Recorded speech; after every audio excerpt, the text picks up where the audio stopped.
What do you say I do? Leave me. I know follow you. You don't start again. Waiting I start. You know, say you know they give me attention the way they thanking me before. Say because now the police are going to give attention. The police where you I'm not a policeman. Say you see her. Huh? You see her. I'm not a policeman. I'm not. Is that what you are telling me? I'm not a policeman. See, I knew how you were running kati when I was I cannot run kati. When I say camera, don't start. Anyway, hello, great people. You are welcome to today's edition of Marriage and Homes by Apostle Aluko Success and his one and only beautiful wife, Pastor Rev Aluko.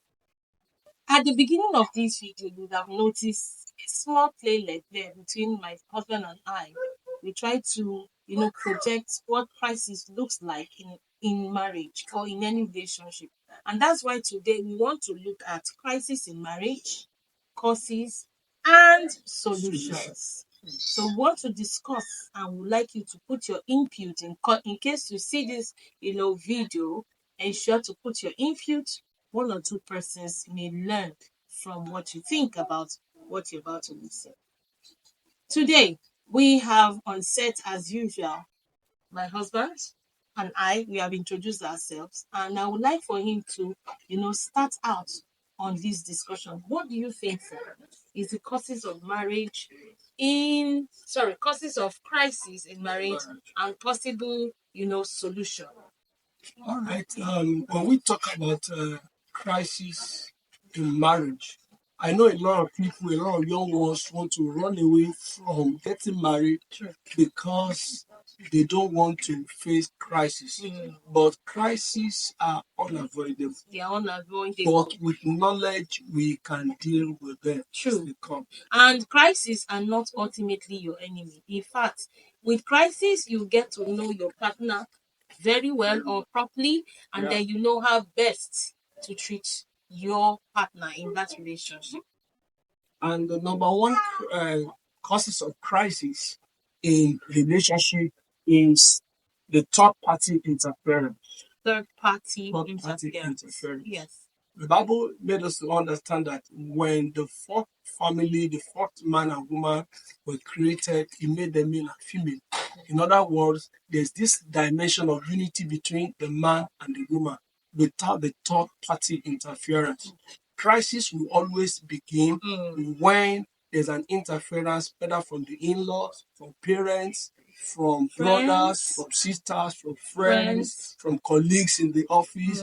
They want to, before you know it, when they become the source of your decision making in the family, there will always be crisis. I've had a married pastor because the woman will always say, my mommy says.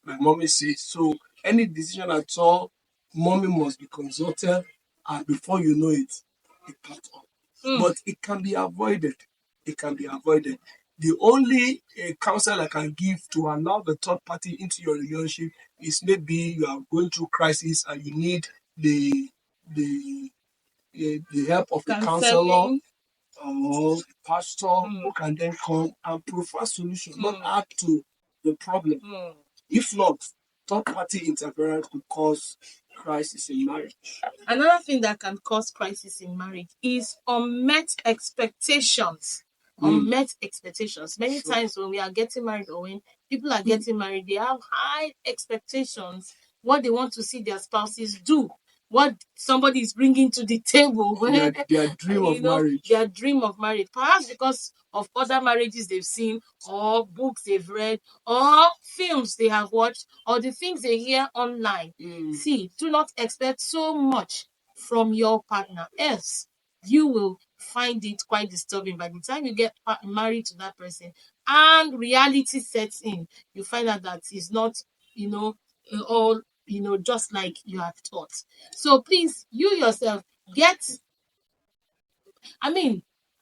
settle in your mind that you're going to make your marriage work. Come into it and do not expect so much. Yes, it's important for everyone in any relationship to bring in their 100% into it.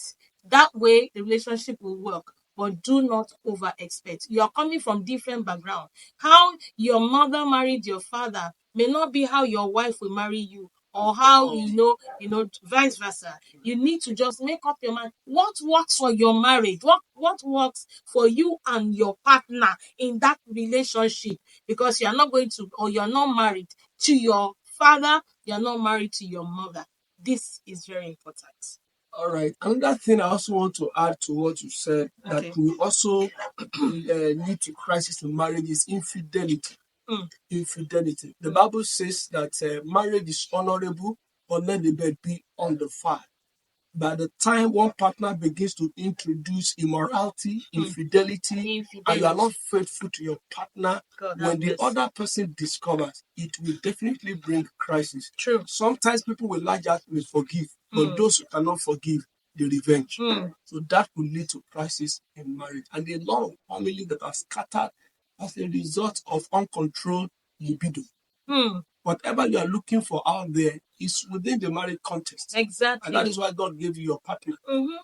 So infidelity within the marriage context. Yes. Within the, I'm sure you heard it. Yeah. Within the marriage, if there is a particular way your husband wants to be served in the other room, or your wife wants to be served in the other room, please, now your husband they do them too. Now your wife they do them too. Okay, make sure you satisfy your husband, you satisfy your wife, in as much as you are not doing it outside the will and the purpose of God in marriage. That is very important. I want to also look at conflicting standpoints.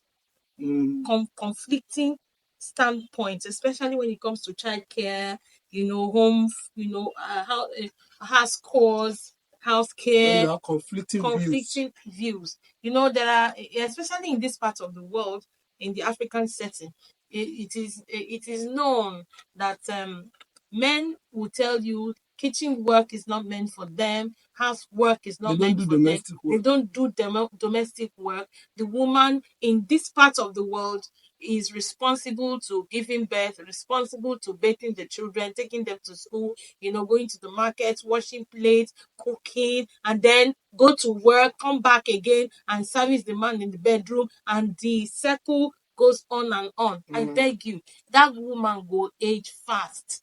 The woman go age fast. And then you now turn around and look at her and say, why are you not looking as cute as Mr. Lagbaja's wife? It is because you are killing her with your standpoint. Who says a man cannot be in the kitchen? Who says a man cannot wash plates? Who says a man cannot wash clothes? And at the same time, we are not saying that because the man washed plates today, it must become his permanent duty. No, you are complimenting yourself. The woman is a helpmate to the man in that house. Also, the man will not leave all the responsibilities for the woman to handle, else there will be crisis. Let me also add to it. You see, those who are people proposing this idea, if you want to look at it, in the days of our ancestors, our fathers and mothers, the men are the breadwinner and the women are full-time housewives. They don't do any other thing than stay at home.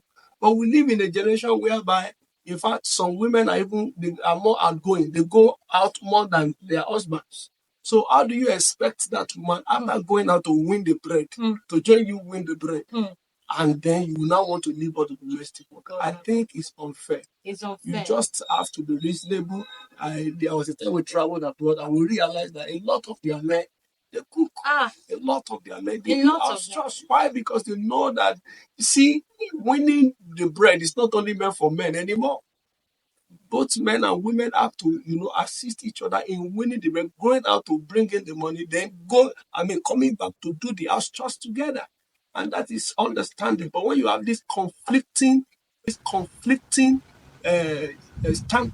then there will be crisis. We may not be able to say so much on today's on this edition. We may continue tomorrow, but let's emphasize on this because it's one of the major, aside sex, you see, conflicting standpoints in the home as regards maybe house chores, what a man should do, what a woman should do, and all that. It is one of the major issues in the home that causes crisis. You don't have to, allow that kind of standpoint to come and destroy that beautiful home you are building. Like my husband stated here, out in the Western world, with men and women, they do things in common. The husband will come back and go to the kitchen. They finish eating, they wash their plate immediately, and the woman also the same thing. Because they have an understanding. They have an understanding. Yeah. Except if the woman is basically at home, she doesn't go to work. You understand? But even at that, remember, child rearing, child making, childbearing, and child care is work on its own. Is work. It's work. There was this film I watched, yeah, not quite long. Okay. The woman said, okay, she wants to she wants the roles, Exchange swapped, roles. because the man was complaining, and the man said, hey, it's not only to take care of the home and all that. By the time he did one day, he almost, fainted. I think on this note, let's begin to wrap it up. We'll wrap it up on this note. So I think we are going to continue this very Broadcast. broadcast in our next shooting. Ensure you join us immediately you see our video. Like it, comment, and please share. Thank you once again for joining us. It has been great review on marriage and homes with Pastor Funke and Apostle Aluko Success. see you another time. Cheers. God bless you. Thank you for watching.